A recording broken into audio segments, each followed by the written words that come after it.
March 15, 1944. At the Japanese Naval Intelligence Headquarters near Tokyo, Commander Etsuzo Kurihara leaned over his cluttered desk, staring at the intercepted transmissions that refused to reveal their meaning. His tea had long gone cold, but he had no time to notice. For 18 hours straight, his team had worked tirelessly, their receivers capturing American signals from the Pacific. These were Marine Corps tactical communications, of that he was certain. The timing aligned with American maneuvers, the duration matched orders, the frequency patterns were undeniably military. Yet the content was impossible to decode. The voices spoke words like Beshlo, Dahetihi, Dadikard. They were not random sounds. They had cadence, structure, and purpose. But they defied every tool in the cryptanalyst's arsenal. Kurihara commanded one of the most advanced signals intelligence facilities in the world. The Iwata Communications Unit employed over 500 personnel, with nearly 120 receivers sweeping the Pacific airwaves and 20 direction finders locking onto enemy signals. His analysts had broken the State Department's Purple Code before Pearl Harbor. They had penetrated British naval traffic and cracked multiple American Army systems. They had provided Japanese commanders with advanced knowledge of enemy intentions again and again. But this language, this strange, alien-sounding tongue, refused to yield even the smallest clue. What Kurihara could not know, and what no Japanese officer would discover until long after the war, was that he was listening to the only unbroken code of modern warfare. The words drifting across the ether did not originate in Washington or London, but in the mesas, canyons, and deserts of the American Southwest, carried across centuries by the Navajo people. Their language, Dini Bazad, belonged to the Athabascan family. In 1940, about 170,000 Navajo still spoke it fluently, almost all within the vast reservation stretching across Arizona, New Mexico, Utah, and Colorado. To an outsider, the language was impenetrable. It was verb-centered, with prefixes stacked in combinations so vast that even modern linguists estimated millions of possible forms. Tone altered meaning entirely. High, low, rising, and falling pitches turned the same sound into different words. A slight mispronunciation could erase meaning altogether. The phonology was alien to the Japanese ear, filled with ejective consonants that burst from the glottis, voiceless lateral fricatives like wind through teeth, nasalized vowels, and glottal stops. To Japanese speakers accustomed to 5 simple vowel sounds, the Navajo tongue might as well have been born from another world. Into this linguistic fortress stepped a man named Philip Johnston. Born in 1892, the son of a Protestant missionary on the Navajo reservation, Johnston grew up as one of the very few outsiders fluent in the language. By the age of 9, he was translating sermons. At 15, he stood in Washington as interpreter for Navajo leaders meeting President Theodore Roosevelt. He fought in World War I, and by the time the Second Great War erupted, he worked as a civilian engineer in California. In December 1941, in the wake of Pearl Harbor, Johnston read about Army exercises in Louisiana where Comanche speakers had been used to transmit secure messages. He recalled the earlier service of Choctaw speakers during World War I. Those had been ad hoc, limited experiments. Johnston envisioned something more ambitious.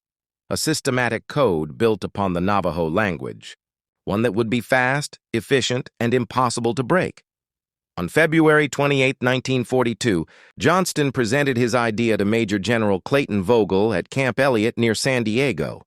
The general agreed to a demonstration. 4 Navajos living in Los Angeles were brought in. In one room, they translated English orders into Navajo and transmitted them over field radios. In another, Navajo Marines received and decoded them back into English. Marine officers timed the process against the cipher machines then in use. What required half an hour by mechanical encryption was completed in 20 seconds by Navajo speech. Vogel was convinced. He recommended immediate recruitment.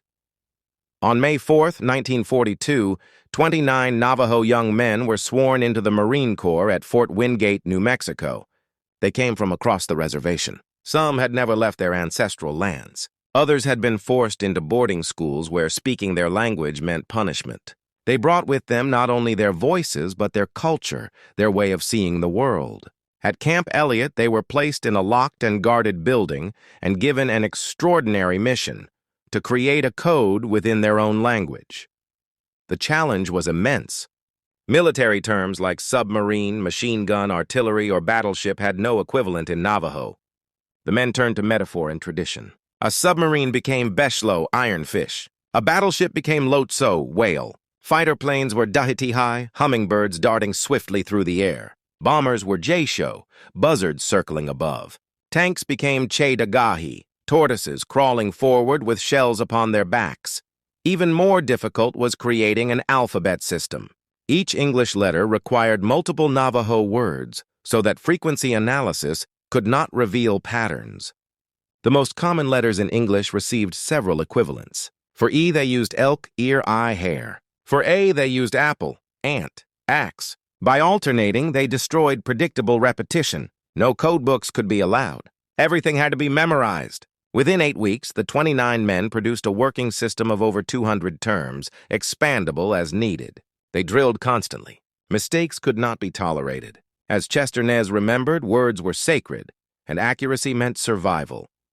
The first battlefield test came in August 1942 on the island of Guadalcanal. 15 code talkers went ashore with the 1st Marine Division. The Japanese had prepared well, intercepting Allied traffic as they had done before, confident in their ability to predict the enemy. But when the Navajo voices filled the airwaves, that confidence collapsed. The transmissions were intercepted, recorded, replayed, and studied, but they made no sense. At Rabaul, officers listened to hours of recordings. Lieutenant Kazuo Yamada, who had studied in America before the war, confirmed the structure suggested language, not gibberish. Yet it matched nothing in their catalogs. The proof of the system came in battle. On November 8, 1942, Chester Nez transmitted artillery coordinates that directed American shells onto a Japanese machine gun nest. His 14-second message, intercepted by Japanese radios, reached American gunners instantly. The position was destroyed. To Japanese ears, it was incomprehensible noise. To Marines in combat, it was life-saving precision. Japanese intelligence responded with intensity.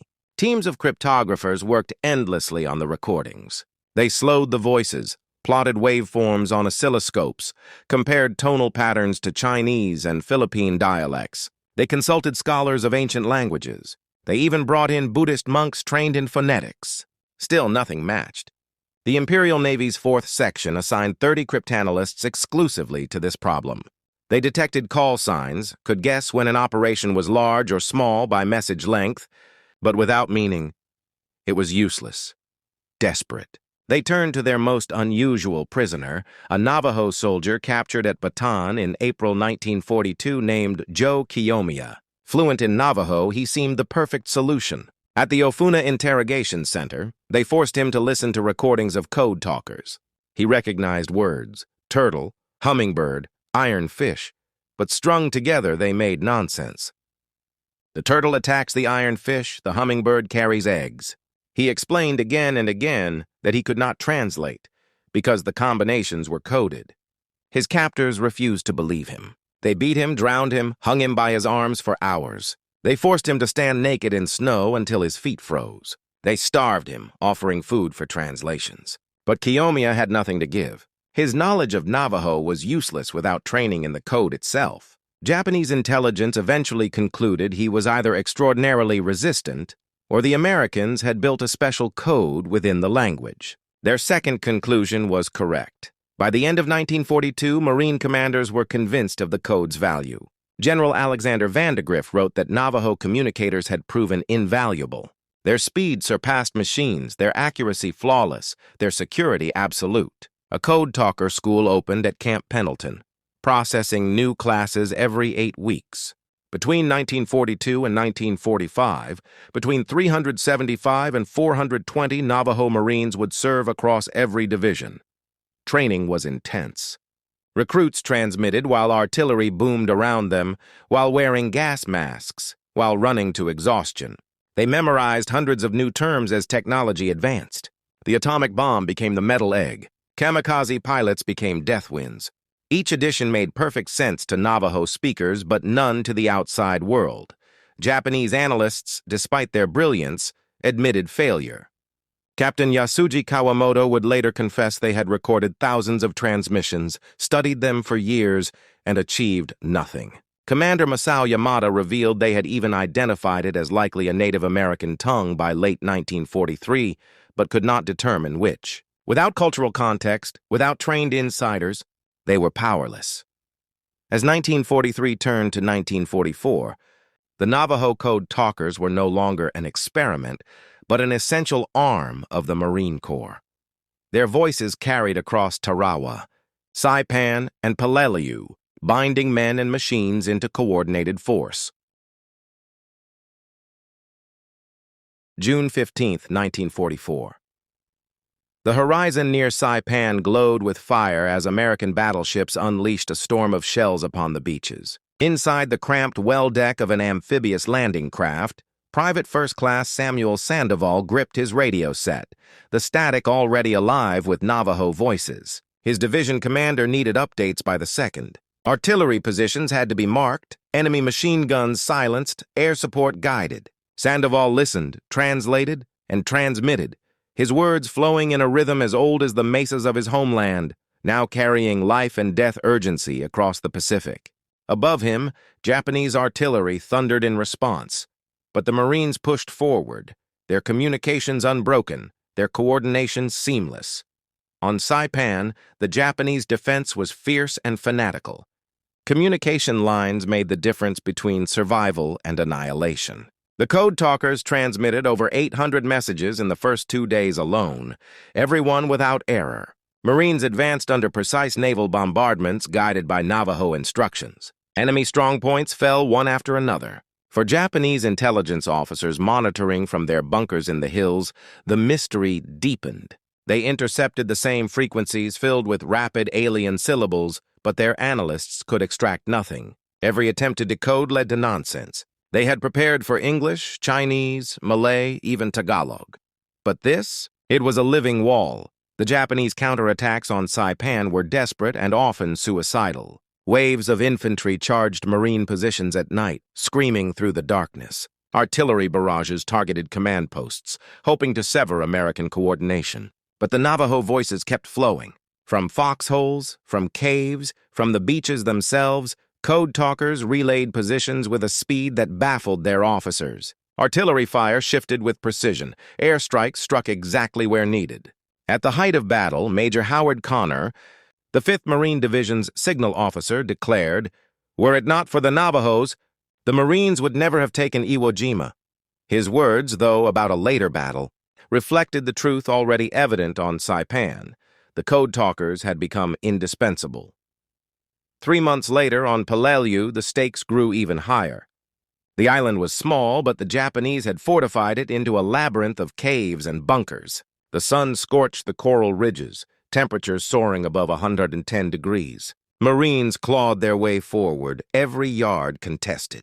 Code talkers again proved vital. They transmitted coordinates for tanks moving through the narrow Unbreakable ridges, called for flamethrower teams to strike hidden caves, and directed naval gunfire onto positions invisible to ordinary observers. Japanese intelligence, now desperate, sent urgent reports back to Tokyo. Their cryptographers replayed the transmissions, marking repeating syllables, searching for patterns. Some thought it resembled Athabascan tongues of North America, but which one? No Japanese scholar alive could say. And even if they could, the overlay of code terms made translation impossible. The proof of Japanese failure came most clearly on Iwo Jima. On February 19, 1945, the black volcanic sands shook under the weight of the largest amphibious assault in the Pacific War. 70,000 Marines stormed ashore. Opposed by 20,000 Japanese defenders dug into miles of tunnels and bunkers. From the first moment, communication was chaos. Units were pinned down, commanders cut off, the air thick with smoke and fire. In that chaos, the Navajo Code talkers stood like unshakable pillars. 6 code talkers attached to the 5th Marine Division sent and received over 800 messages in the first 48 hours. Not one error occurred. Private First Class Ira Hayes, a Pima Marine who later helped raise the flag on Mount Suribachi, remembered hearing the Navajo voices pouring from radios in every sector.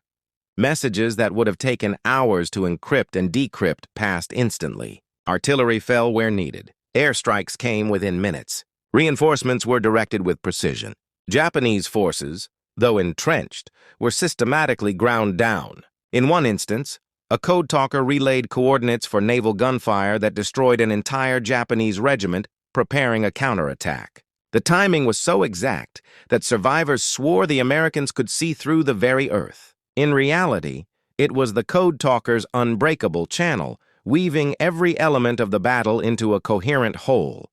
As the battle raged, Japanese cryptanalysts intercepted thousands of transmissions. In bunkers beneath Mount Suribachi, officers huddled over their receivers, pens scratching furiously as they wrote down the alien syllables. Days later, they sent reports to Tokyo filled with despair. They identified animal terms, turtle, whale, hummingbird, but in context they meant nothing. A hummingbird carrying eggs? A turtle attacking a whale? It was absurd. Even when they realized these words must symbolize something else, they could not break the substitutions. Without the memorized code lists carried only in the minds of the Navajo Marines, the transmissions were indecipherable. By March 26, 1945, Iwo Jima was declared secure. Nearly 7,000 Marines had been killed and 20,000 wounded. Japanese losses were almost total. But amidst the carnage, the code talkers had proven beyond question their indispensable role. Major Connor's words became legend. Without the Navajos, the Marines would never have taken Iwo Jima. The last great test came at Okinawa.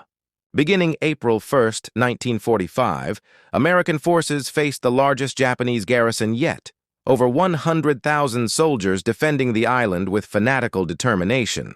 Kamikaze attacks rained from the skies, while artillery and mortars battered the beaches. The island's ridges and caves turned every advance into slaughter. Through it all, the code talkers transmitted endlessly.